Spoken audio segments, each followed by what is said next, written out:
Choice உங்களை அன்புடன் வரவேற்கிறது. Welcome to science academy. ஓகேப்பா, இன்னைக்கு பார்க்க போற பாடம் +2 ஹிஸ்டரியில செகண்ட் லெசன். ரைட், +2 ஹிஸ்டரி படிக்கிறோம். +2 ஹிஸ்டரி படிக்கிறோம்னா +2 ஹிஸ்டரில இருந்து கொஸ்டின் வருமா? கண்டிப்பா வரும். கண்டிப்பா வரும். கரண்ட் ட்ரெண்ட் டிஎன்பிசில என்ன பண்ணிட்டாங்கன்னா, என்னதான் 10th ஐஎன்எம் படிச்சாலும் +2 ஹிஸ்டரி படிச்சாதான் ஃபுல்ஃபில் ஆகும். ரைட்டாப்பா? ஸோ இந்த பாடத்தை பொறுத்தளவுக்கு தீவிர தேசியவாதத்தின் எழுச்சியும் சுதேசி இயக்கமும். தீவிர தேசியவாதம்னா சாஃப்டா இருக்குமா ஹார்டா இருக்குமா? அந்த வார்த்தையில என்ன இருக்கு?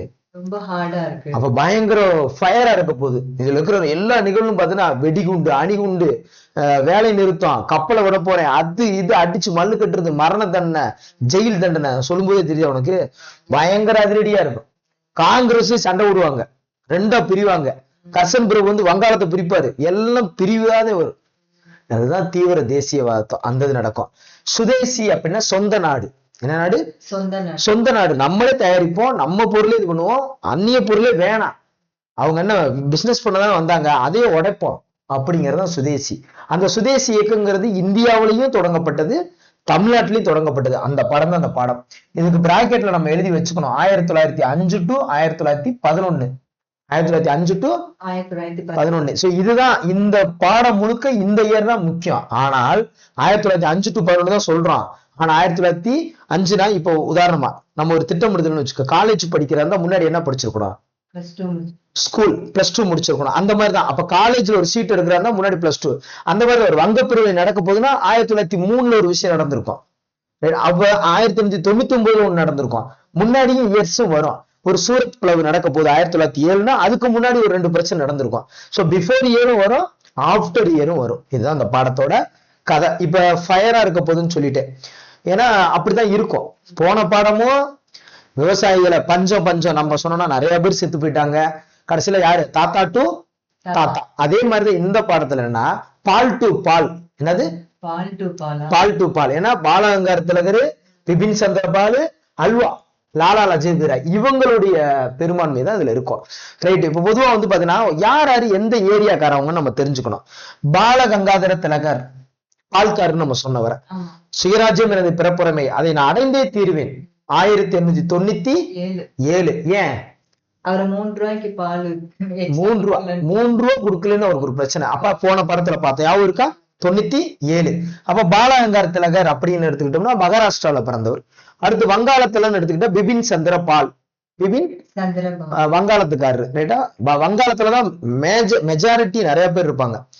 சுரேந்திரநாத் பானர்ஜியா இருக்கட்டும், அதுக்கப்புறம் பாத்தீங்கன்னா ரவீந்திரநாத் தாகூர், நம்ம தேசிய கீதம், அவங்க எல்லாரும் மேக்சிமம் வங்காளத்தை சேர்ந்தவங்க தான் இருப்பாங்க. இந்த பாலகங்கார திலகர் வந்து கணபதி மற்றும் பண்டிகை கொஞ்சம் மத ரீதியா ஒரு மாதிரி இருப்பாரு. அவர் மகாராஷ்டிரா. அப்புறம் பஞ்சாப்னு எடுத்துக்கிட்டா லாலா லஜபதி ராய். லாலானாலே உனக்கு என்ன வரும்? ஸ்வீட் கடை, அல்வா கடை. ரைட்டா? இவரை பொறுத்த அளவுக்கு சில இடங்கள்ல அல்வா கொடுத்துட்டு போயிருவாரு. இவரை நிப்பாட்டுங்க எலெக்ஷன்ல, நீங்க நில்லுங்க தலைவரே அப்படின்னு சொல்லுவாங்க. நான் வரலப்பா, இது பெரிய பிரச்சனையா இருக்குன்னு காங்கிரஸ் பிரச்சனை கொஞ்சம் நழுவி வீட்டுல ஓடுவாரு. அதான் லாலா. அப்ப பஞ்சாப். சோ எதுக்கான ஒரு விஷயத்த பார்க்கும்போது அவங்க கேரக்டர் உள்ள எடுத்துடணும். அப்ப halwa, ball to ball, halwa பால், அவ்வளவுதான். இதை யாவும் வச்சுக்கணும். 1905 வங்கப்பிரிவினை அப்படிங்கிறதுக்கும், வங்கப்பிரிவினையாலதான் சுதேசி இயக்கமே உருவாச்சு. காரணம் கேட்பாங்க. வங்கப்பிரிவினையாலதான் என்ன ஆகுது? சுதேசி. இதெல்லாம் ஆகாதுப்பா, சுதேசி இயக்கம் தொடங்கினாதான் சரியா வரும்னு. ரைட். அப்ப பார்ப்போம். காந்தியடிகள் சகாப்தம்னு ஒண்ணு இருக்கு. காந்தியடிகள் 1915 தான் இந்தியாவுக்கு வராரு. வந்து சம்பிரான் சத்தியாகிரகம், அப்புறம் மில் வேலை நிறுத்தம், அப்புறம் ஒவ்வொரு போராட்டமா பண்றாரு. அது 15க்கு மேல. அவர் சகாப்தம் அங்கிட்டு போயிடும். அதுக்கு முன்னாடி இருக்கிற சகாப்தம் தான் இந்த சகாப்தம். 1905 to 1914. இதுல பால் டு பால், அல்வா, இவங்கதான் இதுல ஹைலைட். அதை இங்க சொல்றாங்க. முந்தைய ஒரு வரியில நம்ம நிறைய அந்த விஷயத்தையும் யோசிக்கணும். ஒரு வரியில நம்ம இவ்வளவு விஷயங்களை யோசிக்கணும். ஓ, காந்திய சகாப்தத்துக்கு முன்னாடி நடந்திருக்கு. நம்ம அதே மாதிரி பத்திரிகையில நடந்திருக்கும். அந்த பத்திரிகை எப்பயுமே கேட்டுட்டே இருப்பாங்க, எந்தெந்த பத்திரிகை என்னென்ன யாராருன்னு நம்ம எழுதி வச்சுட்டு அது தனியாவும் ஒரு நாள் கொடுப்போம். பட் புக்ல இருக்கனால அதை சொல்லுவோம். தமிழ்நாட்டுல சுதேசமித்திரன். ஏன்னா இதுல துணை ஆசிரியரா நம்ம பாரதியார் வேலை பார்த்தார். துணை ஆசிரியரா பாரதியார் வேலை பார்த்தார். மகாராஷ்டிரால கேசரி மராட்டான்னு ஒரு பத்திரிகைன்னா மகாராஷ்டிரா, கேசரி மராட்டா. இந்த கேசரின்னா உனக்கு யார் வராரு? பாலகங்காதர திலகர். பால்கார் நான் சொன்னேன்ல, பால்கார்னா கேசரி இது பண்ணுவாரு. அவ்வளவுதான். சோ இந்த மாதிரி பாத்தீங்கன்னா ஒரு சில பேருக்கு அது மறக்க கூடாதுங்கிறது தான் அந்த பால்காரர் அந்த கேசரின்னு சொல்றான். வங்காளத்துல யுகந்தர். வங்காளத்துல யுகந்தர். வங்காளங்கிறது ஒரு பெரிய யுகம், ஒரு பெரிய சரியான ஒரு பெரிய பரப்பளவு. அதை கிழக்கு வங்காளமா மேற்கு வங்காளமா பிரிக்கிறாங்க. அது ஒரு பெரிய யுகம் தானே. அப்ப யுகந்தர் பத்திரிகை எங்க? வங்காளத்துல. இந்த மாதிரி பத்திரிகைகளும் நிறைய உருவாகுது. சரி, இதுதான் வங்காளம். ரெண்டா பிரிக்கிறாங்க. இதுக்கு பாத்தீங்கன்னா முன்னாடி போவோம். அதுக்கு முன்னாடி பொதுவா இந்த மாதிரி இயர்ஸ் கொடுத்துருப்பாங்க. இது பொறுத்துக்கள்ல கேட்டிருக்காங்க டிஎன்பிசில. அரசு பொதுக்கூட்டங்கள் சட்டம் 1907. பொதுவா கூட்டம்னாலே சண்டே தான் கூடுவாங்க. மாநாடு எல்லாம் சண்டே தான் நடத்துவாங்க. சோ பொதுக்கூட்டங்கள்னா சண்டே தான் கூடுவாங்க. அது 7:30 தான் இருக்கு, சண்டை தான் இருக்கும். அப்ப அரசு பொதுக்கூட்டங்கள் சட்டம் 1907. வெடிமருந்து சட்டம்னா 1908. இப்ப அணுகுண்டு பாத்திருக்கீங்களா, உருண்டையா வெடிகுருண்டு, அதே மாதிரி மேல ஒரு அணுகுண்டை வச்ச என்னது 8. அதான் 2 குண்டையும் இப்படி சேர்த்து வச்சு இப்படி போட்டுறணும். அதான் 1908. செய்தித்தாள் சட்டம், தூண்டுதல் குற்றச்சட்டம், அதுவும் 1908 தான். இப்ப எப்படின்னா தூண்டுறது, வெடிமருந்த போடுங்கன்னு தூண்டுறது. அந்த வெடிமருந்து போட்டா செய்தித்தாள்ல வரும். கண்டிப்பா வெடி வெடிச்சுட்டா நியூஸ்ல அன்னைக்கு ஃபுல்லா வரும். அப்ப 1908 தான் இதெல்லாம். செய்தித்தாளே 8 பக்கம் தான் இருக்கும். நீ செய்தித்தாள் எடுத்துக்கிட்டாலே 8 பக்கம் தான் இருக்கும். இந்திய பத்திரிகை சட்டம்னா 10 ரூபா ஒரு பத்திரிகை, 10 ரூபா அன்னைக்கு. அப்ப நீங்க செய்தித்தாள், தூண்டுதல், வெடிமருந்துனா 8, பொதுக்கூட்டம்னா 7, பத்திரிகைனா 10. இது எப்பயுமே நீங்க மைண்ட்ல வச்சுக்காங்க. பிராந்திய மொழினாலும் 8 தான். பிராந்திய மொழினாலும் 8 தான். போன பாடத்துல பார்த்திருப்போம். Right, okay, super. ஆங்கிலேயர்கள் பேச்சுக்களை பதிவு செய்வதற்காக முதல் முறையாக காவல்துறையினர் சுருக்கெழுத்து முறையை பயன்படுத்தினர். ஸ்டேட்மெண்ட் வாங்குவாங்கல்ல, வாய்ஸ் ஸ்டேட்மெண்ட் வாங்குவாங்க, சுருக்கெழுத்து, ஷார்ட் ஹேண்ட், டக்குனு இதெல்லாம் வாங்குறதுக்கு அந்த பிரச்சனை இல்லை. இந்த மாதிரி பிரச்சனை பண்ணிருப்பாங்கல்ல, அவங்கள கைது பண்ணி விசாரிக்கிறதுக்கு சுருக்கெழுத்து முறையெல்லாம் பயன்படுத்தியிருக்காங்க. ரைட், இந்த வந்துட்டாரு, இவர் தான் கர்சன் பிரபு.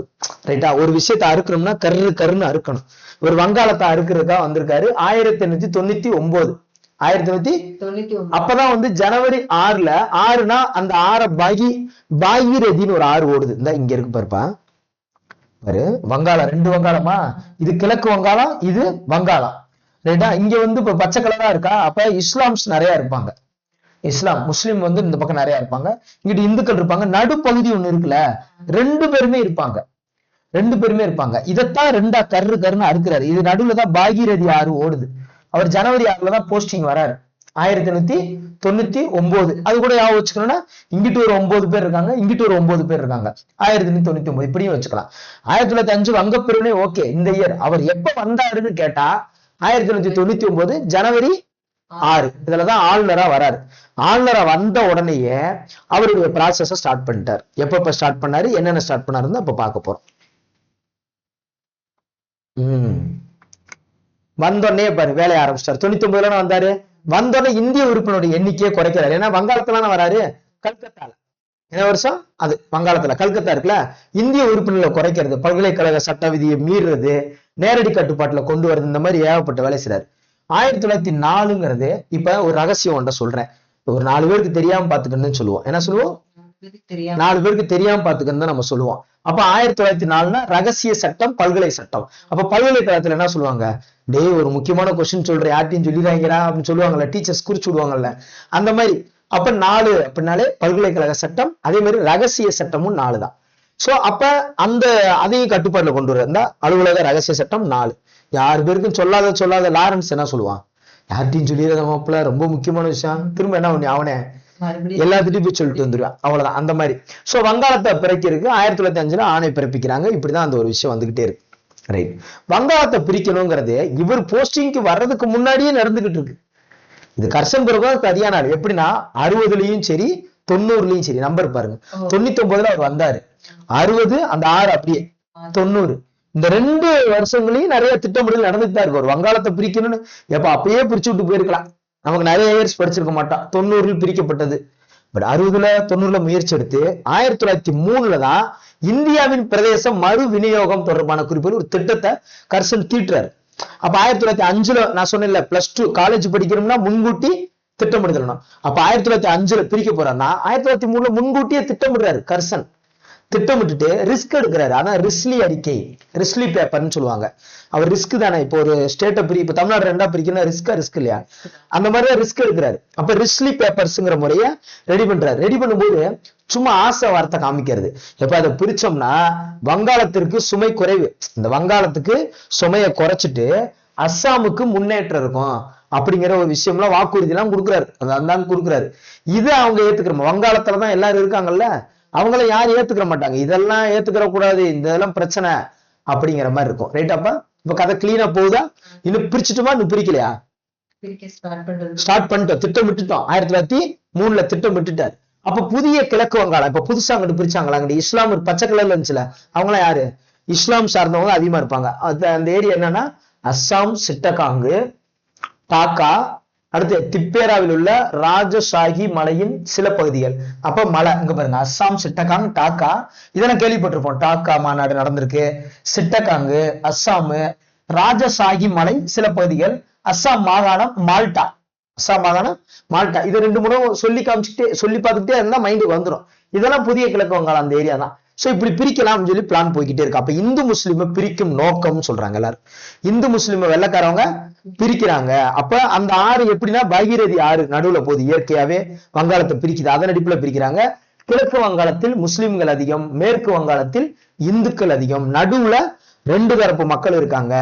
கடைசியில வந்து பாத்தீங்கன்னா இந்த இதுன்னு மூலமா நிறைய உங்களுக்கு பெனிஃபிட் இருக்குன்னு அவர் சொல்றாரு. எப்ப சொல்றாருன்னா 1904 3ல திட்டம் போட்டாரு. 4ல டாக்காவுல, எங்க டாக்காவுல கர்சன் முஸ்லிம்களுக்கு உறுதி அளிக்கிறார். இஸ்லாம்காரவங்கிட்ட போய் பேச, இந்துக்கள்கிட்ட பேச முடியல, இங்க எல்லாம் பயணமா போராடுறாங்க. முஸ்லிம்கிட்ட போய் பேசுறது, எப்பா இதை பிரிச்சா உங்களுக்கு நிறைய பெனிஃபிட்பா, கேளுப்பா அப்படின்னு சொல்லி வாக்குறுதி கொடுக்குறாரு 4ல. அப்ப நம்ம என்ன பண்ணோம்? 99 பார்த்தோம், 3 4. இப்ப 5க்கு வந்தோம்னா பிரிச்சிருவோம். 5னா என்ன பண்ணிடுவோம்? பிரிச்சிருவோம். ரைட், பிரிவினை எதிர்ப்பு இதுதான். அப்ப 3ல வந்து திட்டமிட்டாரா? 3ல திட்டமிட்டார். ரைட், அந்த 3ல தான் வங்கப்பிரிவினை அறிவிக்கப்பட்ட, வங்கப்பிரிவினை பிரிச்சிடலான்னு அனௌன்ஸ் பண்றாரு. அதுல இருந்தே நம்ம தீவிர தேசியவாதிகள், மிதவாத தேசியவாதி, மிதவாதம்னா சாஃப்ட், தீவிர தேசியவாதம்னா ஹார்டா இருப்பாங்க, அவங்களுக்குள்ள விமர்சனம் நிறைய வந்துகிட்டே இருக்கு. அப்ப சுரேந்திரநாத் பானர்ஜி, மித்ரா, சந்திரரே, இவங்க எல்லாரும் எதிர்வினை, இதெல்லாம் கூடாது, இதுவே கூடவே கூடாதுன்னு அவங்க ஒரு பக்கம். அப்படி இருக்கும்போதும் 1905 ஜூலை 19 வங்கப்பிரிவினை அதிகாரப்பூர்வமா அறிவிக்கிறாங்க. இப்ப பொதுவா தமிழ்நாடுன்னு வச்சுக்கப்பா, ஜூலை 18 தான் தமிழ்நாடு தினம். ஜூலை 18 அது எப்பன்னா அது வந்து தமிழ்நாடு தினம்னு சொல்லி அறிவிக்கிறதுக்கான அந்த தினம் ஜூலை 18. அதனாலதான் ஜூலை 18 தமிழ்நாடு தினமா கொண்டாடுறோம். அந்த மாதிரிதான் அறிவிக்கிறாங்க. இது அடுத்த நாள் ஜூலை 18 தமிழ்நாடு தினம், இது ஜூலை 19 வங்கப்பிரிவினையை அறிவிக்கிறாங்க. இன்னும் பிரிக்கல, வங்கப்பிரிவினையை அறிவிக்கிறாங்க. ரைட்டு, அடுத்து அறிவிச்சிட்டாங்களா? அப்ப அறிவிக்கிறதுக்கு முத நாள் 2 நாளைக்கு முன்னாடியே ஜூலை 19 அறிவிக்கிறாங்க. 2 நாளைக்கு முன்னாடி கல்கத்தாவில் நடைபெற்ற கூட்டம் ஒன்றில் இவங்க என்ன பண்றாங்க? அப்ப அவங்க அவசர அவசரமா அறிவிக்கிறாரு 19 தேதி. இவங்க என்ன பண்ணிருப்பாங்கன்னா முத நாள், அதாவது 2 நாளைக்கு முன்னாடி மக்களிடையே விரிவுபடுத்துவது என்று முடிவு செய்ய ஒரு கூட்டத்தை போட்டு இவங்க எல்லாம் பேசுறாங்க. புறக்கணிக்கணும், அவங்க ஆங்கில பொருட்களை நிறுவனங்களை புறக்கணிக்கணும். இவங்க யாரு? சுரேந்திரநாத் பானர்ஜி. ஏன்னா அவரும் எங்க வங்காளம் தான், இவங்க எல்லாம் வங்காளத்தான். அப்ப என்ன பண்றாங்கன்னா ஆகஸ்ட் 7 கல்கத்தா நகர அரங்கில் நடைபெற்ற மற்றொரு கூட்டத்தில் சுதேசி இயக்கம் முறையாக பிரகடனம், சுதேசி இயக்கத்தை ஆரம்பிச்சிட்டாங்க. இனி ஆகாது, நமக்கு சொந்த நாடு வேணும்னு சொல்லி அவரு அது ஒரு பக்கம் அறிவிப்பு பண்றாங்க. அதுக்கப்புறம் என்ன பண்றாங்கன்னா அதிகாரப்பூர்வம் பிரிச்சுட்டாங்க. இந்த பாருங்க, அதிகாரப்பூர்வம் வங்காளம் பிரிக்கப்பட்ட நாள் அக்டோபர் 16. இந்த நாள் தான் கட்டபொம்மனை தூக்குல போட்டாங்க. வீராண்டிய கட்டபொம்மன் அக்டோபர் 16 அவர் தூக்குல போட்டாங்க. சோ அதுவும் இதுவும் சேம் நாளா துக்க தினம். என்ன தினம்? துக்க தினம். அங்க நம்ம கட்டபொம்மனுக்கு அங்க துக்கமா இருக்கும், இங்க வங்காளத்தை பிரிக்கிறது துக்கமா இருக்காங்க.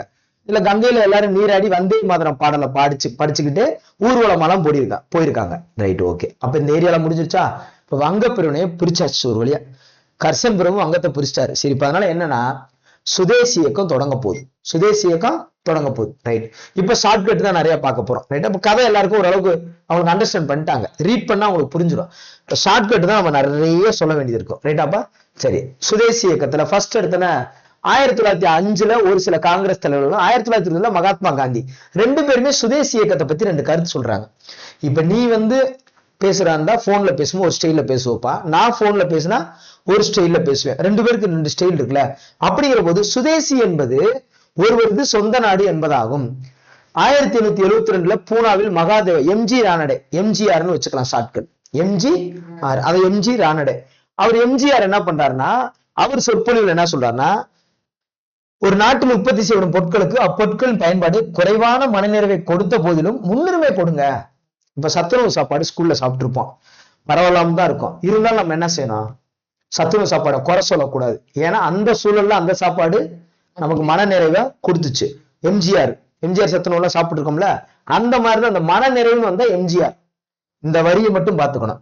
அப்படிதான் ஒரு சில பொருள் மன நிறைவா தான் மன நிறைவை குறைவான மன நிறைவை கொடுத்தாலும் அக்செப்ட் பண்ணிக்காங்க. அப்புறம் நம்ம நாட்டை எப்படிதான் என்கரேஜ் பண்றதுன்னு அவர் எம்ஜிஆர் சொல்றாரு. காந்தி என்ன சொல்றாரு 20ல, ஏன்னா காந்தி 15க்கு அப்புறம் தானே அவர் ஹைலைட். 20ல வந்து அவர் என்ன சொல்றாருன்னா, நமக்கு இது ஆன்ம பலம்யா, நமக்கு நம்ம தேவையை நம்மளே தயாரிக்கணும். இப்ப மேக் இன் இந்தியா திட்டம் பண்றாங்கல்ல, நம்மளே தயாரிக்கணும்னு சொல்லி இப்ப பிஜேபி ஆட்சியில பண்ற மேக் இன் இந்தியா, அது மாதிரி காந்தி அன்னைக்கு சொல்றாரு, இதுக்கு நமக்கு ஆன்ம பலம்யா, நம்மளே தயாரிக்கணும்யா, எல்லா பொருளையும் நம்மளே உற்பத்தி பண்ணி நம்மளே பயன்படுத்தி அப்படியான தொழில்கள் எங்கு தேவைப்படுகின்றவோ அங்கு அவைகள் திறம்படவும் முழுமையாகவும் செயல்படணும், சேவை செய்யணும் அப்படின்னு காந்தி சொல்றாரு. அப்ப கொஸ்டின் கேட்பாங்க, குறைவான மனநிறைவை தந்தாலும் கொஞ்சம் பாத்துக்காங்க எம்ஜிஆர். ஆன்ம பலம் வைப்பா, நம்ம தான்ப்பா தயாரிக்கணும், நம்ம தான்ப்பா பண்ணணும் காந்தி. ரைட்டா? ரைட். இப்படி இந்த ஒரு விஷயத்த நம்ம மைண்ட்ல ஏத்துறது, நம்ம இந்த ஸ்டைல்ல ஏத்திட்டோம்னா நம்ம எக்ஸாம் ஹால்ல போய் என்ன பண்ண மாட்டோம், கன்ஃபியூஸ் ஆக மாட்டோம். அப்படி இருந்து ஜி சுப்பிரமணியம் தி ஹிந்து பத்திரிகையை தொடங்கினவர் 1878. அப்ப என்னன்னா சுதேசமித்திரன்னா 1891, 1878. அப்ப என்னன்னா இந்த ஜி சுப்பிரமணியம் இவர் என்ன சொல்றாருன்னா, தேசிய வாழ்வின் அனைத்து தளங்களிலும், பத்திரிகைனால அனைத்து தளங்களுக்கும் வைப்பாங்க, சார்பு நிலைக்கு எதிரான புரட்சி, ஒரு புரட்சி. பத்திரிகைக்காரவங்க தான் என்ன பண்ணுவாங்க, புரட்சி பண்ணுவாங்க. பத்திரிகைக்காரவங்க என்ன பண்ணுவாங்க, புரட்சி பண்ணுவாங்க. அப்ப ஜி சுப்பிரமணியம்னா புரட்சி, குறைவான மனநிறைவுனா எம்ஜிஆர், ஆன்ம பலம்னா அப்படி சொல்லுப்பா, சூப்பர்ப்பா. அடுத்து கோபாலகிருஷ்ண கோகலே பார்த்தீங்க, சுதேசி இயக்கமானது. அவர் சொல்றாரு கோபாலகிருஷ்ணன். இப்ப கோபாலு அப்படின்னாலும் உனக்கு யார் ஞாபகம் வருது? கோபாலு வடிவேல் காமெடி தான் வருது. அவர் கோபாலகிருஷ்ண கோகலே அவர் என்ன சொல்றாரு, நம்முடைய தொழில்கள் முன்னேற்றத்திற்கானது மட்டுமல்ல, நம்முடைய தொழில் முன்னேற்றத்துக்காக மட்டுமல்ல, நமது தேசிய வாழ்க்கை சார்ந்த அனைத்து துறையில் மேம்பட்டுக்கிறது. இது வந்து தொழிலோட முன்னேற்றம் இல்ல, நம்ம வாழ்க்கை விஷயம். என்ன விஷயம்? நம்ம வாழ்க்கை விஷயம் அப்படின்னு சொல்லி சொல்றாரு. அப்ப என்னன்னா வாழ்க்கைன்னு சொன்னது கோபாலு. அது ஏன் அப்படி சொல்றாருமே, கூட்டு போடா கோபாலு, எனக்குன்னு ஒரு வாழ்க்கை இருக்குடா, தொழில் போனாலும் பெயிண்ட் அடிக்கிற வேலை போனாலும் போயிட்டு போறா அப்படிங்கிற மாதிரி ஞாபகம் வச்சுக்கணும். அப்ப 4 பேர், காந்தி, எம்ஜிஆர், ஜி சுப்பிரமணியம், கோபாலு. வேலை முடிஞ்சு வச்சு. சூப்பர். புரியுதாப்பா? ஏன்னா உனக்கு புரிஞ்சா ஸ்டூடெண்ட்ஸ்க்கு புரிஞ்ச மணிக்க ஒரு நியூ ஸ்டூடெண்ட்ஸ் மாதிரி இப்ப நீ எடுத்துக்கப்பா. நீ உனக்கு புரிஞ்சிருச்சுன்னு வச்சுக்கவே, அது ஸ்டூடெண்ட்டுக்கு புரிஞ்சிடும். உனக்கு புரியலன்னா நீ புரியலன்னு சொல்லு, அது ஸ்டூடெண்ட் சொன்னதாவே நான் எடுத்துக்கிருவேன். ரைட்டு.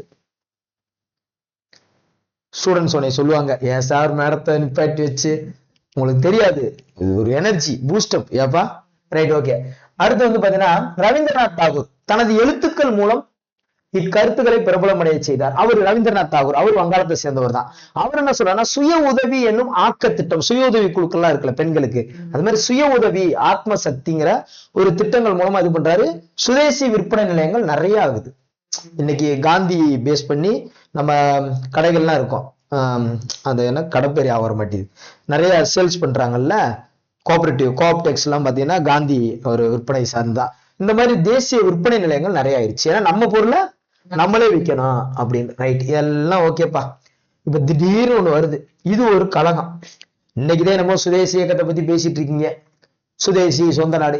நாங்கெல்லாம் அப்பயே சொல்லிவிட்டோம்ப்பா, வங்க பிரிவினைக்கு முன்னாடியே சொல்லிவிட்டோம். அப்படி யாரா அப்படின்னா 1902 சதீஷ் சந்திர முகர்ஜி. முகத்தை மூடுவேன் 2 கையால. மூடிட்டியா? எத்தனை கையால மூடுன? ஒத்த கையில மூட முடியுமா? அப்ப 2 கையில தான் மூட முடியும். முகர்ஜி, சதீஷ் சந்திர முகர்ஜி. ரைட்டா? சந்திரனாலும் 2 எடுத்துக்கலாம். சந்திரனா அமாவாசை வரும், பௌர்ணமி வரும், அந்த மாதிரி 2 எப்படி வேணா வச்சுக்கலாம். ஏன்னா விடிவெள்ளி கழகம் அப்படிங்கறதுனால நம்ம 5 நினைச்சிடக்கூடாது. இங்க 5 வரும், இங்க 2 வரும். சோ சதீஷ் சந்திர முகர்ஜி விடிவெள்ளி கழகம் நிறுவப்பட்ட போதே உருவாகி விட்டது. அந்த வழி வேற. அது 1902, முகர்ஜி 2. ஆனால் 1905னா வெள்ளிக்கிழமைனா எத்தனை நாள்? 5வது நாள். முன்னெடுப்பில் கல்விக்கான தேசிய கழகம் உருவாக்கப்பட்டது 5 ரூபாய்க்கு மருத்துவம் கேள்விப்பட்டல, 5 ரூபாய்க்கு கல்வி, 5 ரூபாய்க்கு. அது வெள்ளிக்கிழமை வந்தா வேலை முடிஞ்சு வச்சு. சுதந்திரம் வாங்கினது எந்த கிழமை? வெள்ளிக்கிழமை. அடுத்தது ஆகஸ்ட் 1906ல வங்காள தேசிய கல்லூரியும் ஃபர்ஸ்ட் கல்வி கழகம், அடுத்து காலேஜ் 5 6. கொஸ்டின் வந்து இந்த மாதிரி கேட்பாங்களா? எப்படி? விடிவெள்ளி கழகத்தின் கல்விக்கான அப்படின்னா ஆமா, இப்படி எப்படி கேட்பாங்கன்னா விடிவெள்ளி கழகத்தின் முன்னெடுப்பில் கல்விக்கான தேசிய கழகம் உருவாக்கப்பட்ட ஆண்டுன்னு கேட்பாங்க. நம்ம விடிவெள்ளி கழகம்னு எடுத்தோம்னா நம்ம என்ன எடுத்தோம்னா 1902 போயிடக்கூடாது. அது விடிவெள்ளி கழகம் உருவாக்கி விட்டது. இது கல்வி கழகம் உருவானது 5. அடுத்து 6னா தேசிய கல்லூரி, அவ்வளவுதான். அடுத்து சமுதி. இது இனிமேல் கதையா வரும். இது ஃபுல்லா கதை தான், எதையும் விட்டுறக்கூடாது. அவங்களுக்கு ஒவ்வொரு இயரும் ரொம்ப முக்கியம். ஸ்டூடெண்ட்டுக்கு அந்த இயர்ஸ் மட்டும் தான் அவங்களுக்கு பிரச்சனையா இருக்கும். கதையெல்லாம் அவங்களுக்கு தெரியாமல்ல, இயர்ஸ் மட்டும் தான். அந்த லாலு மொத்தம் 3 பேர் தீவிர தேசியவாதி. இப்ப இவங்களுக்குள்ள ஒரு சண்டை வேற இருக்கு. இதெல்லாம் கதை தான். இப்ப என்னன்னா வங்க பிரிவினைக்கு அப்புறம் இவங்க 2 பேருக்குள்ளயும் பிரச்சனை. அடுத்து சூரத் பிளவு நடக்க போகுது. என்ன பிளவு? சூரத்துங்கிறது மாநாடு, சூரத்து காங்கிரஸ் மாடு. அங்க 2 பேர் பிரிய போறாங்க. அதுக்கு அவங்களுக்குள்ள ஒரு நிறைய பிரச்சனை நடந்துட்டு இருக்கும். அதுதான் இப்ப பார்க்க போறோம். இந்த இருக்கு சூரத் பிளவு. சூரத் பிளவை பொறுத்த அளவுக்கு மிண்டோ பிரபு மிரண்டா இருக்குல்ல, இப்ப மிரண்டாவை வீட்டுல கொடுத்தோம்னா 2 பிள்ளைய அடிச்சு மல்லு கட்டுவாங்களா, அந்த மாதிரிதான் மிரண்டாவுக்கு ஒரு பிரச்சனை. இங்க கர்சன் பிரபு எப்படி இருப்பாரு? கருகரா இருப்பாரு. அது கர்சன் பிரபு. இது 1906. அது 1905 கர்சன் பிரபு பார்த்தோம். இது 1906 மிண்டோ பிரபு, மிரண்டா பிரபுன்னு கூட ஞாபகம் வச்சுக்கலாம். இவர் வந்த பின்னாடி மிதவாத தேசியவாதி இடையில கருத்து வேற்றுமை. ஏன்னா மிரண்டா பாட்டிலுக்கு சண்டை, அடப்பாவிக்கலாம் அப்படின்னு. அப்ப 1906 கல்கத்தா காங்கிரஸ்ல மிதவாதம்னா சாப்ட்னு சொல்லிக்கலாம். இந்த சாப்ட் இருக்காங்கல்ல, அவங்க எல்லாம் வந்து பாத்தீங்கன்னா தாதாபாய் நவ்ரோஜி தலைவராக தேர்ந்தெடுக்கப்பட்டதால் பிளவு தவிர்க்கப்பட்டது. 1906லயே பிளவு வந்திருக்கும். 2 பேர் காங்கிரஸ் 2ஆ பிரிஞ்சிருப்பாங்க. ஆனா இந்த தாதாபாய் நவ்ரோஜினா யாரு? தாத்தா வயசானவரை தேர்ந்தெடுத்தனால பெரிய மனுஷனப்பா விடுங்கப்பான்னு சொல்லி பிரச்சனை எதுவும் இல்லை. ஆனா அந்த பெரோஷா மேத்தா இருக்காருல்ல, இவர் ஒரு மிதவாதி. இவர் விடவே மாட்டார். இவர் வந்து மிதவாதம் சார்ந்தா உறுதியா இருப்பாரு. அவருக்கு எதிராக லாலா லஜபதி ராய் கூட நிப்பாரு. ஆனா ஐயோ நான் வரலப்பான்னு போயிடுவாரு. சோ அந்த மாதிரி இந்த விஷயம் நடக்கும். 4 தீர்மானத்தை நிறைவேற்றணும்னு சொல்லுவாங்க தீவிரவாத தேசியவாதிகள். இவர் பெரோஷா மேத்தா அதை ஏத்துக்கிற மாட்டார். அப்படி என்ன 4 தீர்மானம்? கொஸ்டின் கேட்டிருக்காங்களா? கேட்டிருக்காங்க. 4 தீர்மானம். சுதேசி அப்படின்னு என்னது? சொந்த நாடு. சுதேசி என்றால் சொந்த நாடு. சுதேசி புறக்கணிப்பு. சுதேசி அடுத்து புறக்கணிப்புனா அந்நிய பொருட்களை புறக்கணிக்கிறது. தேசிய கல்வியை கொண்டு வரணும். சுயாட்சி வேணும். சுயாட்சி, எங்களுக்குன்னு ஒரு ஆட்சி வேணும். இந்த 4 தீர்மானத்தை நிறைவேற்றணும் தான் பிரச்சனை. இந்த மேத்தா அவர் கேட்டுக்கிறவே மாட்டார். காங்கிரஸ்ல பெரிய பிரச்சனை தான். அப்ப பூனால நடைபெறலாம் ஒரு மாநாடு வந்து பூனால பிளான் பண்றாங்க. ஆனா பூனா வந்து அந்த தீவிர தேசியவாதிகள் இருக்காங்க பாத்தீங்களா, அவங்களோட கோட்டை. இப்ப நம்ம எதிரி கூட சண்டை போடுறோம்னா அவன் கோட்டைக்குள்ள போய் சண்டை போடுறது கொஞ்சம் ரிஸ்க் தானே. அந்த மாதிரி அங்க இல்லாம சூரத்துக்கு மாத்துறாங்க. சூரத்துக்கு மாத்தும் போது அங்க கோட்ஸுக்கும் லாலான அது ஸ்வீட், கோட்ஸுக்கும் ஸ்வீட்டுக்கும் சண்டை. கோட்ஸுக்கும் சண்டை. இதுல யாரு பின்வாங்குறா? லாலா வந்து நழுவி ஓடிடுவார். எப்பா எங்களுக்கு வேணாப்பா. கோஸ் ராஸ் பிகாரி கோஸுக்கும் லாலா. இந்த ராஸ் பிகாரி கோஸ் யாருன்னா அவரு மேத்தா காங்கிரஸ், அவங்க சார்ந்து இருப்பாரு. இவங்க 2 பேருக்கு சண்டை வரும்போது லாலா லஜபதி ராய் மறுத்துருவாரு. அப்ப மறுத்தோன்ன திரும்ப பெரோஷா மேத்தா இருக்காருல்ல, அவர் தலைமையில திரும்ப அந்த பிரச்சனை போய்கிட்டே இருக்கும். இப்படியே போய்கிட்டு இருந்து கடைசியில சூரத் பிளவு நடந்துரும். சூரத் பிளவு நடந்தோன்ன மேத்தா காங்கிரஸ் அப்படின்னு சொல்லி இவங்க தீவிர தேசியவாதிகள் இல்லாதவங்க, அதாவது மிதவாதிகள்லாம் இருக்காங்கல்ல, மிதவாதிகள்லாம் நாங்கெல்லாம் மேத்தா காங்கிரஸ் போயிட்டாங்க. பெரோஷா மேத்தா காங்கிரஸ் போயிட்டாங்க. தீவிரவாதி இவங்க அப்படி ஒதுங்கி போனனால இவங்களும் கொஞ்சம் டல் ஆயிட்டாங்க. 2 காங்கிரஸ் பிரிஞ்சுட்டா இவங்களும் என்ன பண்ணிட்டாங்க, கொஞ்சம் டல் ஆயிட்டாங்க. அப்ப 1908 இப்ப பாரு, இவங்க டல்லானாலும் அடுத்தடுத்து டல்லானாலும் புரட்சிகர தேசியவாதம் ஆரம்பிக்குது. காங்கிரஸ் 2 பேருக்குள்ள பிரச்சனை இருந்துகிட்டே இருந்துச்சுப்பா. அவங்க பிரிஞ்சு போகவும் அடுத்து 1908 ஒரு மாநாடு நடந்துச்சு, கல்கத்தா காங்கிரஸ் மாநாடு. அதுல மிதவாத தேசியவாதிகள் தான் கலந்துக்கிட்டாங்க, தீவிர தேசியவாதிகள் வரல. அப்படியே உடஞ்சு போயிடுச்சு டீம். இப்படியே போயிட்டு இருக்கும்போது நாடு என்ன ஆகும், அவங்கவுங்க வெடிகுண்டு வீசலாங்கிற மாதிரி புரட்சிகர தேசியவாதம் ஆரம்பிச்சிருச்சு. என்னவாதம்? புரட்சி. இப்பதான் வெடிகுண்டு பார், டக்ளஸ் மேல 8 நாளே வெடிகுண்டு தான். அவ்வளவுதான், வேலை முடிஞ்சு வச்சு. இப்ப வந்து புரட்சிகர தேசியவாதத்தை பத்தி சில கருத்துக்கள் சொல்றாங்க. காந்தி எப்படி சொன்னாரு, எம்ஜிஆர் எப்படி சொன்னாரு, கோபால் எப்படி சொன்னாரு, ஜி சுப்பிரமணியம் எப்படி சொன்னாரு புரட்சின்னு. அது மாதிரி இவங்க 1870 இந்த 1870 ஞாபகம் இருக்கா? தாதாபாய் நவ்ரோஜி பம்பாய் அதுல வந்து பதவி ஏற்றிருப்பாரு. அந்த 70களில் விவேகானந்தர் அவர் என்ன பண்றாருன்னா, எஃகிலான உடலையும் நரம்புகளையும் வளர்ப்பதற்காக பல்வேறு இடங்களில் அக்காரா எனப்படும் உடற்பயிற்சி நிலையங்களை நிறுவப்பட்டன. உடற்பயிற்சி நிலங்கிறதே இப்ப நான் உடற்பயிற்சிக்கு போறேன், இந்த தொப்பையை குறைக்கணும். இது எதுக்கு அக்கறை, இந்த அக்கறை உடம்புல அக்கறை இருந்தாதான் நான் தொப்பையை குறைப்பேன். அக்கறை இல்லைன்னா இன்னும் இவ்வளவு தண்டி இப்படி வச்சுக்கிட்டு நிக்க வேண்டியது வீடியோல, ரைட்டா? அந்த மாதிரி அப்ப அக்காராங்கிற உடற்பயிற்சி நிலையங்கள் அக்கறையோட விவேகானந்தர் நல்ல எஃகிலான உடல், நல்ல நரம்புகள் எல்லாம் பக்காவ வச்சு இப்படி இருக்கணும் அப்படின்னு அவர் சொல்றாரு. சரி, அடுத்து பக்கிம் சந்திர சட்டர்ஜி.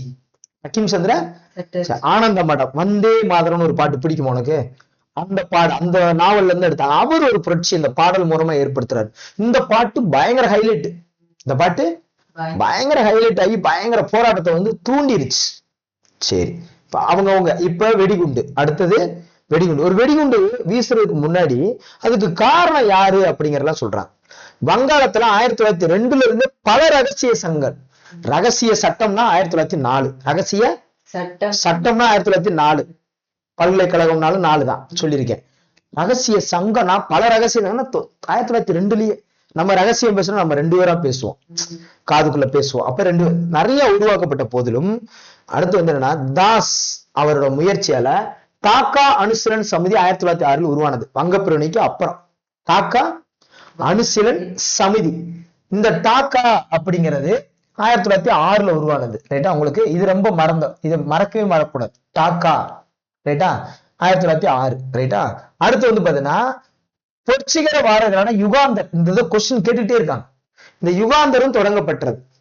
புரட்சிகர யுகாந்தர், யுகம் நான் சொன்னல, வங்காளத்தலங்கிறது ஒரு பெரிய யுகம். யுகாந்தர் பத்திரிகையும் தொடங்கிட்டாங்க. கல்கத்தா அனுசீலன் சமிதி விரைவில் தன்னுடைய செயல்பாடுகளை துவங்கியது. இவங்க டக்குனு இவங்க என்ன பண்றாங்க, செயல்பாடுகளை தொடங்கிட்டாங்க. இவங்க நிதி திரட்டுறாங்க, பயங்கரமா என்ன பண்றாங்க, நிதி திரட்டுறாங்க. அடுத்தது இவர் தான் இப்ப ஸ்டார்ட்பா. இப்ப வெடிகுண்டு வீசுறோம்னா இப்ப நம்ம 2 பேர் இருக்கோம், ரைட்டா? நம்ம கிட்ட இப்ப கண்ணே இருக்கான், ஆபீஸ் ஸ்டாஃப் கண்ணே இருக்கான். கம்பிதான் என்ன பண்றான், ட்ரைனிங் கொடுத்து அங்க வெடிகுண்டு வீசுறதுக்கு எல்லாம் பண்ணிட்டு இருக்கான். நம்ம அதை ஆரம்பிச்சோம், நிதியை திரட்டுறோம், அது நம்ம ட்ரைனிங் கொடுக்குறோம். அந்த மாதிரிதான் ஹேம்சந்திர கணுங்கோ, என்னங்கோ கணுங்கோ, ரைட்டா? கணுங்கோ அவர் என்ன பண்றாரு, பாரிஸ் போறாரு ராணுவ பயிற்சி. அங்க போய் 1908 நாடு திரும்புறாரு. திரும்புறோன்னையே மணித்தலா என்னும் இடத்துல ஒரு பண்ணை வீட்டுல, ஒரு பண்ணை வீடு, மணித்தலா. என்னத்தலா? பொதுவா பாம்னாலே அதுல என்ன டைம் செட் பண்ணுவாங்க, டைம் தானே செட் பண்ணுவாங்க. அதான் மணித்தலா அப்படிங்கிற இடத்துல அந்த மதச்சார்பற்ற பள்ளியோட குண்டுகள் தயாரிப்பாங்க ஒரு தொழில் கூடத்தை நிறுவுறாரு. அப்ப குண்டு தயாரிச்சுட்டாங்க. குண்டு தயாரிச்சோன்ன சுதேசி போராட்டங்களை கொடூரமாக நடத்திய அந்த சுதேசி போராட்டக்காரங்கள அவரை போட்டு அடிச்சது யாருன்னா டக்ளஸ். இந்த டக்ளஸ் கிங்ஸ் போட அதிகாரியை கொல்வதற்கு திட்டம் போடுறாங்க. அப்ப வெடிகுண்டு வீசணும், அவர் மீது வெடிகுண்டு வீசணும் அப்படின்னு 2 பேரை தேர்ந்தெடுக்கிறாங்க. அவங்கதான் குதிராம் போஸ், பிரபுல்லா சாக்கி. நம்ம ஈஸியா வச்சுக்கணும்னா போஸ் பிரபு, போஸ் பிரபு. வயது எத்தனை பாரு, குதிராம் போஸ் வந்து 18 வயசு தான். நல்லா, குதிராம் போஸுக்கு 18 வயசு தான். 19 வயசு யாரு, பிரபுல்லா சாஹிப், ரைட்டா? பிரபு தான் தூக்குல தொங்கிடுவாரு அவசரப்பட்டு. குதிராம் போஸுக்கு தண்டனை கொடுப்பாங்க. இவங்க 2 பேரும் என்ன பண்றாங்க, தவறுதலா என்னைக்கு பாரு 1908, ஏன்னா குண்டு ரெடி குண்டு, ஏப்ரல் 30 மாச கடைசியில நீ குண்டு வீசல உனக்கு சம்பளம் கிடையாதுன்னு சொல்லிடுவாங்க. அதனாலதான் ஏப்ரல் 30 மாச கடைசியில வீசிருப்பாங்க. ஏப்ரல் 30, ரைட்டா? ஒரு சாரட் வண்டியில வீசுறாங்க. அது கிங்ஸ் போர்டுக்கு பதிலாக வேற 2 ஆங்கில பெண்கள் இறந்து போயிட்டாங்க. வேற 2 பெண்கள் அதுல போயிருந்திருக்காங்க, இறந்து போயிட்டாங்க. அப்ப என்னன்னா, பிரபுல்லா சாக்கி, அட பாவிகளா, தப்பா இப்படி பண்ணிவிட்டோம்னு, இந்த என்ன கொடுமை சார் இது அப்படி எந்த படத்துல சொல்லுவாரு பிரபு? சந்திரமுகில சொல்லுவார்ல ரஜினி, என்ன கொடுமை சார் இது அப்படிங்கிற மாதிரி பிரபுல்லா சாஹி தற்கொலை பண்ணிக்கிறாரு. குதிராம் போஸ் இருக்காருல, அவரு குதிரையில தப்பிச்சு ஓடிட்டு இருக்காரு. அவரை கைது செய்யப்பட்டு அவரையும் தூக்குல போட்டுறாங்க. அதான் குதிராம் போஸ். எதுல தப்பிச்சு ஓடினாரு? குதிரையில. ஒடிசா எத்தனை கண்ணு? 1.5 கண்ணு. சென்னை எத்தனை கண்ணு? 3 கண்ணு. அது போன பாடம், ரைட்டா? ஓகே. அடுத்து சித்தரஞ்சன் CR தாஸ். CR தாஸ் இந்த வழக்குல லாயரா வேலை பார்க்கிறாரு. CR தாஸ் வந்துட்டாருன்னா சித்தரஞ்சன் CR தாஸ் இவர்தான் லாயர். எப்படியாவது வாதாடி அரவிந்த கோஷ காப்பாத்திடுறாரு. அரவிந்த கோஷ காப்பாத்திடுறாரு, ரைட்டா? ஆனா அவங்க தம்பியான உடன்பிறப்பான பரீந்தர் கோஷ், உல்லாஸ் கர்த்தத்தி இவங்க எல்லாம் மரண தண்டனை விதிச்சிடுறாங்க. அப்புறம் ஆயுள் தண்டனை மாறுது. அவங்கள காப்பாற்ற முடியல. ரைட்டு. இந்த வழக்கு பெரிய வழக்கா போச்சு. ஏண்டா வெடிகுண்டு வீசுற அளவுக்கு நீங்க ஆக்சுவலா காங்கிரஸ் ரெண்டா பிரிஞ்சு புரட்சிகரம் வெடிகுண்டு வீசுறீங்களா அடப்பாவில, என்னடா இப்படி ஆகி போச்சு அப்படிங்கிற மாதிரி இருக்கு. அப்ப என்ன பண்றாங்கன்னா மிண்டோ மார்லி சீர்திருத்த அமைப்பு சீர்திருத்தங்களும் அறிவிக்கிறாங்க. மிண்டோ மார்லி சீர்திருத்தம் அறிவிக்கிறாங்க. அதை மிதவாதிகள் வரவேற்கிறாங்க. ஆனா தீவிர தேசியவாதிகள் எப்ப எங்களுக்கு எதுவுமே வேணாம்ப்பா அப்படின்னு சொல்லி அதையும் எதிர்க்கிறாங்க. சோ 1908 செய்தித்தாள் சட்டம். 8னா செய்தித்தாள் சட்டம் வரும் அப்படின்னு சொல்லியிருந்தா 8 பக்கம் கொண்டதுன்னு. 10னா பத்திரிகை சட்டம். 10னா அதுலயும் கடுமையான விஷயம் எல்லாம் பண்றாங்க. ஏன்னா பத்திரிகை மூலமா தான் எல்லாருக்கும் தகவல் போகுது, அதை ஏதாவது பண்ணுவோமான்னு சொல்லி தடை வைக்கிறாங்க. பாரு, வெள்ளைக்காரவங்க வங்க பிரிவினை ஆரம்பிச்சு சூரத் பிளவு ஆரம்பிச்சு பத்திரிகையை தடை செய்யற வரைக்கும் எவ்வளவு போராட்டம். தமிழ்நாட்டுலனாலே சுதேசினாலே வஉசி, சுப்பிரமணிய சிவா, அதுக்கப்புறம் பாத்தீங்கன்னா மெயினா வந்து பாரதியார். இந்த 3 பேர் தான் பயங்கர ஹைலைட். வஉசி, சுப்பிரமணிய சிவா, பாரதியார். ரைட்டா? சுப்பிரமணிய சிவா நம்ம அத்தலவுண்டுக்காரர் தான். பாரதியார் அவருடைய பங்குக்கு ஒண்ணு செய்வாரு. வஉசி கப்பல் வாங்கி. இவங்க 3 பேர் ஒண்ணு செய்வாங்க. ரைட்டா? அந்த 3 பேர் என்ன செய்யறாங்கிறதா இப்ப பார்க்க போறோம். இது இவங்களை மிஸ் ஆகாம கொஸ்டின் வந்துடும். ஏன்னா தமிழ்நாடு பேஸ் பண்ணி அப்படிங்கறதுனால. ரைட், பாத்துருமா? அவ்வளவுதான். ஒரு 1/2 மணி நேரம் ஆயிருக்குமா? பரவாயில்ல, இவ்வளவு தூரம் வந்துட்டோம். அவ்வளவுதான், இன்னொரு 10 நிமிஷத்துல முடிச்சிடலாம். ஓகேவா? Right, okay. பொதுவா கூட்டம் நடந்தாலே சென்னையில் நடந்தா எங்க நடக்கும்னா, பொதுவா மெரினா பீச்ல இருக்கும், மார்க்கெட்ல, மூர் மார்க்கெட். என்ன மார்க்கெட்? Moore market. இந்த இடங்கள்ல தான் நீ மார்க்கெட் ஞாபகம் வச்சுக்கலாம். அவ்வளவுதான். 2 இடத்துல தான் மீட்டிங் நடக்கும் பொதுவா. அப்ப என்ன ஆகும்னா, வந்தே மாதரம் என்னும் முழக்கத்துடன் இந்த ஐரோப்பிய ஸ்டூடெண்ட்ஸ் இருப்பாங்கல்ல, இப்ப வெள்ளைக்காரவங்க போவாங்கல்ல, நம்ம ரோட்ல வெள்ளைக்காரவங்களை பார்த்தா என்ன செய்வோம்? ஹாய் சொல்லுவோமா வெள்ளைக்காரன்? அவங்களும் ஆமா ஹாய் அப்படின்னுவாங்க. அது நமக்கு ஒரு பெருமை மாதிரி சொல்லிட்டு இருப்போம். அது இது ஹாய் சொல்றது ரைட் தான். அன்னைக்கு பாய் சொல்லுவோம். எப்படின்னா ஐரோப்பிய ஸ்டூடெண்ட்ஸை பார்த்து வந்தே மாதரம் மூஞ்சிக்கு முன்னாடி கத்துறது. அவன் வாட் இஸ் திஸ்? எதுக்குடா நாங்க பீச்சுக்கு சுத்தி வந்திருக்கோம், எங்களை எதுக்குடா விரட்டுறீங்க அப்படின்னு சொல்லி. அப்ப வந்தே மாதரங்கிற முழக்கத்தோட அவங்கள வாழ்த்தப்பட்டன. வாழ்த்தனா இந்த மாதிரி எல்லாம் பண்ணிருக்காங்க. 1907 சென்னைக்கு வருகை தந்த பிபின் சந்திரபால், அவரை விடுதலை பண்ணிருப்பாங்க. பிபின் சந்திரபால் ஜெயிலுக்கு போயிருப்பாரு. பிபின் சந்திரபால் அவர் விடுதலையாகி வந்திருப்பாரு. அந்த சூரத் பிளவு மாநாடு சொன்னேன்ல, அங்க தமிழ்நாட்டுல இருந்து போனவங்க வஉசி, பாரதியார்லாம் அங்கதான் இருந்திருப்பாங்க. வஉசியும் பாரதியாரும் க்ளோஸ் ஃப்ரெண்டு. நீ வஉசிய தலையில பாத்திருக்கியா? பாரதியாரும் தலையில பாத்திருக்கியா? 2 பேருமே க்ளோஸ் ஃப்ரெண்ட்ஸ். அவங்க 2 பேருமே சூரத் மாநாடுக்கு போயிருந்தாங்க. அவங்க அதுல போய் இம்ப்ரெஸ் ஆயிட்டாங்க. எதையாவது ஒண்ணு பண்ணணும்டா பயங்கரமா அப்படின்னு. அப்ப பிபின் சந்திரபால் எல்லாம் பார்த்து அவங்களும் உணர்ச்சிப்பட்டாங்க. பிபின் சந்திரபால் விடுதலை ஆனோன்னு சென்னையில வந்து அவரை பேச வைக்கணும்னு ஆசைப்பட்டாங்க. சென்னையில பேச வைக்கணும்னு ஆசைப்பட்டாங்க. வஉசி ஒரு நீராவி கப்பலை வாங்கி விடுறாரு. 1906. கப்பல் எதுல போகும்? கடல்ல போகும். கடலுங்கிறது ஆறுகள், பல ஆறுகள் சேர்ந்ததான் கடல். அப்ப மறக்க மாட்டான். 1906 தான் வஉசி கப்பல் வாங்கி விடுறாரு. 2 கப்பல் மொத்தம். ரைட்டா? அது பாரு, 2 கப்பல். Lava, Kalia, Lao. SS Kalia, SS Lao. 2 நீராவி கப்பலை விடுறாரு. 10 லட்சம் ரூபாய், 40,000 பங்குகள் பிரிக்கப்பட்டு ஒரு பங்கு 25 ரூபாய். ஒரு பங்கு 25 ரூபாய். மொத்தம் 10 லட்சம் ரூபாய். 10 லட்சம் ரூபாய் 40,000 பங்குகளா பிரிக்கப்பட்டு. இது நம்ம கொஞ்சம் ஞாபகம் வச்சுக்கணும். இது ஒண்ணும் பெரிய கஷ்டம்லாம் ஒண்ணும் கிடையாது. கப்பலை விடுறாரு. அவருடைய முயற்சிகளை முன்னெடுக்கிறாரு. அதுவும் வெள்ளைக்காரங்களுக்கு பிடிக்கல. ஏன்னா யாருமே செய்யல. இந்தியாவிலேயே முதல் முறையா சொந்தமா கப்பலை வாங்கி விட்டு முதல் முறை பண்ணது யாருதான்? வஉசி தான். ரைட். அடுத்து லோகமணிய திலகர், பாலகங்கார திலகர் அவரெல்லாம் கேசரி மராட்டா. ஏற்கனவே அந்த பத்திரிகையை சொன்னான். அரவிந்த் கோஷ் சில இந்த கப்பலை பத்தி இப்ப இந்த கப்பல் விட்டார்ல, இதை பத்தி பாராட்டுறாங்க. கண்டிப்பா ஒரு ஃப்ரெண்டு பாரதி பாராட்டிருப்பாரா? பாராட்டிருப்பார். அரவிந்த் கோஷும் பாராட்டுவார். ஏன்னா அரவிந்த் கோஷ் புதுச்சேரியில அடைக்கலம் இருந்தாரு. அரவிந்த் கோஷ் ரொம்ப சப்போர்ட் பண்ணுவார். அப்ப என்னன்னா, இந்த பாலகங்கார திலகர் என்ன பண்ணாருன்னா, கேசரி மராட்டாங்கிற பத்திரிகையில எழுதுறாரு. இப்படி ஒரு கப்பல் விட்டுறது பெரிய விஷயம்யா, அங்கிட்டு மகாராஷ்டிரா பக்கம். அப்ப அடுத்து வந்து அரவிந்த் கோஷ் அவர் என்ன பண்றாரு? சுதேசி முயற்சியில பாராட்டி கம்பெனியின் பங்குகள் விற்பனையாவதற்கு உதவுறாரு. அந்த 40,000 பங்குகள் இருக்குல்ல, அது எப்படியா 25 ரூபாய் மணிக்க எப்படியாவது வித்துருவோம், வித்தாதான் அந்த இது பண்ண முடியும். அப்புறம் பாண்டித்துறை, இவர் நம்ம மதுரைக்கார், 4ஆம் சங்கம் உருவாக காரணமானவர் இந்த பாண்டித்துறை. ஹாஜி பக்கீர், யாரு? பக்கீர். பொதுவா நம்ம மதுரை போவோம், நம்ம தர்காவுக்கும் போவோம், மீனாட்சி அம்மன் கோயிலுக்கும் போவோம். அந்த மாதிரிதான் பாண்டித்துறை. மீனாட்சி அம்மன் கோயிலை ஆக வச்சுக்க பாண்டித்துறை, தர்காவுக்கு போனா ஹாஜி பக்கீர்னு ஆக வச்சுக்க. முகமதுவும் பெரிய பங்குதாரர்கள். இவங்க 2 பேரும் பெரிய பங்குதாரர்கள். ஒரு இந்து ஒரு முஸ்லீம் மாதிரி 2 பேரும் பெரிய பங்குதாரர்களா இருந்தாங்க. இதுதான் அந்த கப்பல். மிரட்டி விடுதா? பயங்கரமா இருக்கா? ஆனா 1907 ஒரு இது பண்ணிட்டாரு. 7 சும்மா பிராக்கெட்ல போட்டுப்பாங்க, கன்ஃபியூஸ் ஆயிடக்கூடாது. அங்க போய் எக்ஸாம் வரல, பொதுவா கப்பல் ஞாயிற்றுக்கிழமை தான் போகும் அப்படின்ட்டு 7ன்னு போட்டேன்னா போச்சு. ரைட்டா? ரைட், கப்பல் முடிஞ்சிருச்சு. அடுத்து கோரல் நூற்பாலை வேலை நிறுத்தம். நம்ம தமிழ்நாட்டுல இருந்தா ஹைலைட்டான விஷயம், சென்னையில மீட்டிங்ல பேச வைக்கிறது, அதுக்கப்புறம் கப்பலை விடுறது. இந்த கோரல் நூற்பாலை இந்த சூரத் மாநாட்டில் பங்கேற்ற பின்னாடிதான் வஉசி வந்த உடனேயே சுப்பிரமணிய சிவாவை போய் பாக்குறாரு. வத்தலோட்டுக்காரர் இருக்காருல்ல, சுப்பிரமணிய சிவா பார்த்து நம்ம என்ன பண்ணோம்னா, நம்ம 1907 இருவரும் தூத்துக்குடி கடற்கரையில் தினந்தோறும் பொதுக்கூட்டங்கள்ல பேசி வராங்க. அங்க தூத்துக்குடியில பொதுக்கூட்டங்கள்ல பேசுறாங்க. எப்பா சூரத் மாநாடு எப்படி நடந்துச்சு தெரியுமா, அப்படி இப்படின்னு. ஏன்னா சூரத் மாநாடு 1907 நடந்துச்சு. வந்த நேரத்தில் நிறைய பேச ஆரம்பிக்கிறாங்க. பேசும்போது கோரல் மில் தொழிற்சாலைகளுக்கு ஒரு பிரச்சனை வருது. அப்ப போராட்டத்தை நடத்துவோம். பொதுவா ஒரு நாளைக்கு ஒரு மனிதனுக்கு வேலை மணி நேரம் எவ்வளவு மணி நேரம் வேலை பார்ப்பாங்க? ஒரு நாளைக்கு எத்தனை மணி நேரம் வேலை பார்க்கணும் ரூல் படி? 8 மணி நேரம் தானே. அப்ப அந்த 8 மணி நேரம் பிரச்சனை தான் அங்க. அப்ப என்னப்பா நீ ஒரு 10, நீங்க வீட்டுல 10-12 மணி நேரம் வேலை பார்க்கணும் அப்படின்னு நினைச்சிட்டீங்களா? கம்பெனி ஆக்ட் 8 மணி நேரம் தானே. சோ 1908 தான் மில்லு வேலை நிறுத்தத்துக்கு பிரச்சனைக்கு கவனம். என்னப்பா இப்படி அப்படின்னு போராட்டம் நடக்குது. 1908 வெடிகுண்டு 8, செய்தித்தாள் 8, ரகசிய சட்டம் 4, பத்திரிகை 10. அது சொல்லி சொல்லி பழகணும்னா அது ஈஸியா வந்துடும். அடுத்தது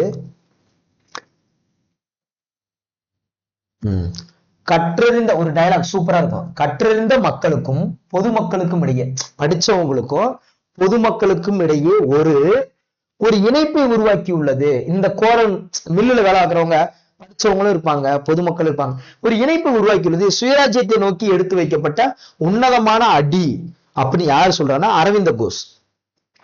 அரவிந்த கோஷ் பரவாயில்ல, இது கற்றறிந்த மக்களுக்கும் பொதுமக்களுக்கும் ஒரு நல்ல விஷயம். அரவிந்த கோஷ் தான் சொல்லியிருக்காரு. அடுத்து நம்ம பாரதி, அவரும் கலந்துகிட்டவர் தானே.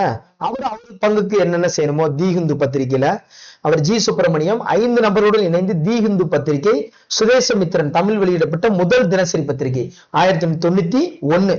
ரைட்டா? சோ இது நிறுவுறாரு. அதுக்கப்புறம் 1900 பர்சால் காங்கிரஸால் மாநாட்டின் போது ஆங்கிலேயர் மேற்கொண்ட நடவடிக்கைகள் இது எல்லாத்தையும் விமர்சிச்சு புத்தகமே போடுறாரு. என்ன போடுறாரு? புத்தகம் போடுறாரு.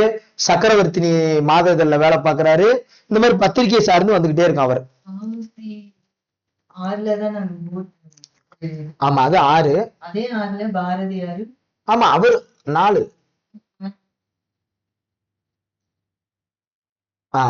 அந்த நேரத்துல பர்சால் காங்கிரஸ் மாநாட்டின் போது ஆங்கிலேயர்கள் மேற்கொண்ட நடவடிக்கைகளை விமர்சித்து அவர் ஒரு புத்தகத்தை வெளியிட்டார். ஏன்னா 1906 நமக்கு என்னன்னா பிரச்சனை ஏன் தவிர்க்கப்பட்டதுன்னா தாதாபாய் நவரோஜிய தலைவரா போட்டாங்க, தாத்தாவை. அதனால பிரச்சனை இல்லை. அதை பத்தி ஒரு புத்தகம் எல்லாம் போடுறாரு. ரைட், சூப்பர், நல்ல பாயிண்ட் தான். அவர் அங்க கப்பல இது பண்றாரு, இவர் இங்க பர்சால் காங்கிரஸ் புத்தகம் வெளியிடுறாரு. அதுக்காக சொல்றப்பா சூப்பர்ப்பா. அயர்லாந்து நாட்டு பெண்மணியான விவேகானந்தரின் சீடருமான நிவேதிதாவை பாரதியார் சந்திக்கிறார். 5 சந்திச்சோன்னா பொதுவா கை கொடுத்துக்கிறோம்ல, 5 அந்த மாதிரிதான் 1905 சந்திச்சுக்கிறேன். என்னைக்கு சந்திச்சாங்க? 6, 7, 8? அங்க போய் ஓவரால் கதையில எக்ஸாம் எல்லாம் யோசிச்சுட்டு இருக்க கூடாது. நிவேதிதா சந்திச்சாரு, கை கொடுத்தாரு. 5 போடுற 5 வெடிகுண்டு போடுற 2 குண்டு அப்படின்னு போயிட்டே இருக்கணும். ரைட்டா? குருமணி அவங்கள என்ன சொல்லுவாங்க, நிவேதிதாவை குருமணி எனவும் அவரால் குறிப்பிடப்பட்டவர். குருமணினா ஆசிரியர் அப்படின்னு அர்த்தமா. ரைட். பாரதியாரை பத்தி இதுல கம்மியா தான் இருக்கும், வஉசியை பத்தி தான் அதிகமா இருக்கும்.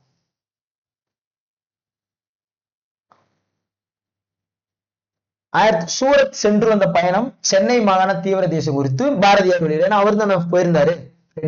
சோ அது 1907. ஏன்னா சூரத் போயிட்டு வந்த பின்னா 1907 தான். அடுத்தது பிபின் சந்திரபால் வந்தார்ல 1907 விடுதலை. இவங்களை கூட்டு போய் பேச வைக்கிறாங்க.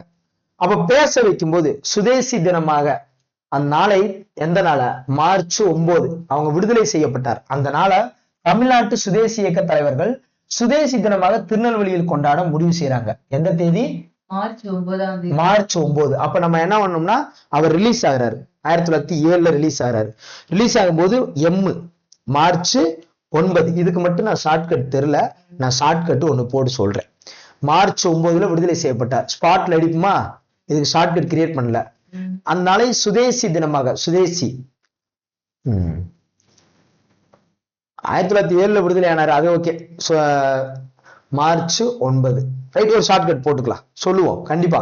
பார்த்து சொல்லுவோம். அதை சுதேசி தினமா கொண்டாடணும் முடிவு செய்யறாங்க திருநெல்வேலியில. ஆனா ஆங்கில அரசு அதை விட மாட்டேங்குது. அப்ப என்ன ஆகுதுன்னா 1908 அடுத்த வருஷம் மார்ச் 12, இங்க மார்ச் 9, அடுத்த வருஷம் மார்ச் 12 தேச துரோக குற்றவாளிகள் கைது செய்யப்படுறாங்க. யாரு? வஉசி. இவங்க கைது செஞ்சு இவங்களுக்கு தண்டனை கொடுக்குறாங்க. சுப்பிரமணிய சிவாவையும் வஉசியும் கைது பண்றாங்க. வஉசியும் சுப்பிரமணிய சிவா தான் ரொம்ப நொந்து போய் இறந்தாங்க. பாரதியாரா யானை தள்ளி விட்டோன்னே உடனே இறக்கல, ரொம்ப நாளா இருந்து நோய்வாய்ப்பட்டு இறந்தாரு. ரைட்டா? அவர் இறுதி சடங்குல கூட 14 பேர் தான் கலந்துக்கிட்டாங்க. பாவம் பாரதியா இருக்கலாம். இவங்க 2 பேருமே சுப்பிரமணிய சிவாலாம் பார்த்தீங்கன்னா கைகள்லாம் ரொம்ப தொல்நோய் மாதிரி வந்துருச்சு. இவங்க ஜெயில போட்டு அப்படி அப்படி கொடுமைப்படுத்திட்டாங்க. சோ இவங்க 2 பேருமே மார்ச் 12 இப்ப உதாரணத்துக்கு நைட்டு 12 மணிக்கு அப்ப விடுதலை ஆனது இப்படி வச்சுக்கலாமா? காலைல 9 மணிக்கு விடுதலை ஆனார். பொதுவா காலைல ரிலீஸ் பண்ணுவாங்க யாரையுமே, மார்னிங் நைட் ரிலீஸ் பண்ண மாட்டாங்க. ஏன்னா ஜெயிலுக்கு முன்னாடி யாரும் அங்க வரக்கூடாது 6 மணிக்கு மேல. மார்னிங் 9 மணிக்கு, அதான் மார்ச் 9 மார்னிங் 9 மணிக்கு அவங்கள விடுதலை பண்ணிட்டாங்க. ரைட்டு, தோணும்ல. அது நைட்டு 12 மணிக்கு கைது செஞ்சுட்டாங்க. எத்தனை பேரை? 2 பேரை. அது 1907 1908. இது மறக்க கூடாது. கைது பண்ணி அவங்களுக்கு ஆயுள் தண்டனை இந்த மாதிரிலாம் கொடுத்தாங்க. தீர்ப்புல வழங்குறாங்க 1908 நவம்பர் 4 பக்கம் தான் தீர்ப்பு இருக்கும். எப்பயுமே 4 பக்கம் தீர்ப்பு இருக்கும். 1908 தீர்ப்பு எல்லாம் கொடுக்குறாங்க. ரைட்டு, இது ஒரு பிரச்சனை இருக்கு. அடுத்து இன்னொரு பிரச்சனை இருக்கு, இதை முடிச்சுக்கலாம். கடைசியில பாத்தீங்கன்னா வஉசியும் சுப்பிரமணிய சிவாவுக்கும் குற்றம் செய்தனர் ஜூலை 7. ஏன்னா மார்ச் 12 கைது பண்ணாங்க. மார்ச் 12 கைது பண்ணாங்க. அடுத்து ஜூலை 7. இந்த ஜூன் ஜூலை மாசம் வந்தாலே அதிரடியா தான் இருக்கும். எப்படி ஜூலை 19 வங்கப்பிரவனை அறிவிச்சாங்க பாத்தியா, அந்த மாதிரி ஜூலை 18 தமிழ்நாடு தினம், அந்த மாதிரி ஜூலை 7 இவங்களுக்கு ஒரு 7.5 என்னன்னா தண்டனை அறிவிச்சுட்டாங்க. 10 ஆண்டுகள் இவருக்கு சுப்பிரமணிய சிவா, ஏன்னா அவரு கூட இருந்தவர் தானே, அவருக்கு 10 ஆண்டும், இவருக்கு இரட்டை ஆயுள் தண்டனை 20 ஆண்டு. யாருக்கு? செக்கெழுத்த செம்மல் வஉசிக்கு 20 ஆண்டுகள் இப்படி தண்டனை அறிவிக்கிறாங்க. ரைட்டா? இது ஈஸியா புரிஞ்சிருச்சு. அதெல்லாம் ஓகே. அப்புறம் அந்த பிரச்சனை அதெல்லாம் ஓகே. அடுத்து திருநெல்வேலி மாவட்ட ஆட்சியர் ராபர்ட் ஆஸ், திருநெல்வேலியோட கலெக்டர் ராபர்ட் ஆஸ மணியாச்சி ரயில் நிலையத்துல ஜூன் 17 1911. இப்ப நீ வாஞ்சிநாதன், நான் தான் வாஞ்சிநாதன் இருந்துட்டு போறேன். ரைட்டா? நீ ஆஷா, நீ தான் கலெக்டர். நான் உனக்கு துப்பாக்கி நேரா வச்சிருக்கேன். சுட்டோன்னு இப்ப நெத்திர சுட்டோன்னு தலையை குனி. அப்ப நீ 1ஆம் நம்பர் 7 ஆயிட்ட. அதான் 7, 1ஆம் நம்பர் 7 ஆயிட்ட. துப்பாக்கி வச்சிருக்கேன்னா சுட்டோன்னு போகும். வெப்பத்தின் அழகு என்னது? ஜூல். அப்ப ஜூன் சுட்டோன்ன. இந்த ஷார்ட்கட் நல்லா இருக்கா நல்லா இல்லையா? நல்லாதான் இருக்கா? ரைட்டு. அப்ப 11ன்னா நீ ஒரு ஆளு நான் ஒரு ஆளு, அதான் 11. இப்ப கொடியாத்த குமரன் எப்படி 1932 3:2 அந்த கொடியோட சைஸ் சொல்றான், அது மாதிரி இது 11. நீ 1 நான் 1, நேரம் உன்னை சுடுறேன், தப்புன்னு சுட்டுறேன். ரைட்டா? அடுத்து இது ரயில் நிலையத்துல சுட்டுக் கொல்லப்பட்டார். இது ரொம்ப ஒரு முக்கியமான விஷயம். வாஞ்சிநாதன் எப்போது பிறந்தாருன்னா 1880 அப்ப பிறந்திருக்காரு. 1880 பிறந்தவர். நல்ல கவர்மெண்ட் ஸ்டாஃப் எல்லாம் வேலை பார்த்தவர் தான். ரைட்டா? அடுத்தது இவருக்கு யார் துப்பாக்கி பயிற்சியை கொடுத்தது அப்படின்னா வாவே சுப்பிரமணியம். இவரை பார்த்தா துப்பாக்கி பயிற்சி கொடுத்த ஒரு மாதிரியா இருக்காரு, பெருமாள் கோயில் பூசாரி மாதிரி இருக்காரு. நீ அந்த பொங்கச்சோறு வாங்குவோம்ல, இவர மாதிரி ஒருத்தர் எங்கேயோ நம்ம ஒரு கோயில்ல பார்த்திருக்கோம். ஆனா எனக்கு எந்த கோயில்னு ஞாபகம் வரல. இவரு துப்பாக்கி, அதுதான் ஷார்ட்கட் போட்டேன். வா வே சுடுறா. வானா உன்னை துப்பாக்கி சுட கூப்பிடுறேன்னா வா. வேனா என்னது? வலி. அத பாரு. சுப்பிரமணியன் சுடுறா அப்படிதான் பயிற்சி கொடுத்திருப்பாரு. வா வே சுடுறா, இதே ஷார்ட்கட். இப்ப வாவே சுப்பிரமணியன் தான் துப்பாக்கி பயிற்சி. இதெல்லாம் இப்ப ஷார்ட்கட் போட்டேன். இப்ப இல்ல, ப்ரிப்பேர் பண்ற முன்னாடி இதெல்லாம் ஸ்டூடெண்ட்டுக்கு மறந்துடுமோ அப்படின்னு சொல்லி இதெல்லாம் ஷார்ட்கட் போட்டோம். முடிச்சிட்டோம்ப்பா. அட்டி சூப்பர். அவ்வளவுதான், எல்லாமே முடிஞ்சு வச்சு. 5, 6, 7, 8 தான். இதுல அதிகபட்சமா எனக்கு தெரிஞ்சு 99% நீங்க மறக்க மாட்டீங்க. ஏதோ ஒரு % மறந்துருந்தீங்கன்னா 1% அந்த இயரை மட்டும் மார்க் பண்ணி வச்சுக்காங்க. திரும்ப நம்ம ரிவிஷன்ல ஷார்ட்ஸ் மூலமா அந்த இயரையும் ஒரு முறை சொல்லிடுவோம். அவ்வளவுதானே? சோ அவ்வளவுதான். So thank you. கண்டிப்பா அது புரிஞ்சிருக்கும். உனக்கு புரிஞ்சிச்சுலப்பா? Right, okay. நீங்க நினைப்பீங்க, சார் பாடம் எங்களுக்கு எடுக்கிறீங்களா இல்ல உங்க வீட்டுக்கு எடுக்கிறீங்களானா? அப்படி கிடையாது விஷயம். அவங்களும் படிச்சுதான் இருப்பாங்க. என்னன்னா நான் எதுக்காக சொல்றேன்னா, உனக்கு புரிஞ்சிச்சுன்னா, நல்லா புரிஞ்சிச்சுன்னா உங்களுக்கு அது புரிஞ்சிடும். நானா கேமரா பார்த்து பேசிட்டு இருக்கிறதுக்கு ஒரு ஸ்டூடெண்ட் கிட்ட எடுத்த ஒரு ஃபீலிங் கிடைக்கும். அதுக்காக தான். ஸோ அவங்களுக்கு ஒரு இன்ட்ரெஸ்ட், நானும் ஸ்டூடெண்ட்ஸ்க்கு ஏதாவது ஒரு ஐடியா சொல்லணும்ட்டு இது அவங்க ஒரு ட்ரைனிங்ல இருக்காங்க. அடுத்தல அவங்க இன்னும் இண்டிவிஜுவல் வந்து பட்டையை கிளப்புவாங்க ஃபியூச்சர்ல. அப்படிதானப்பா? So okay. So thank you to all. Thank you. Thank you to all. Thank you.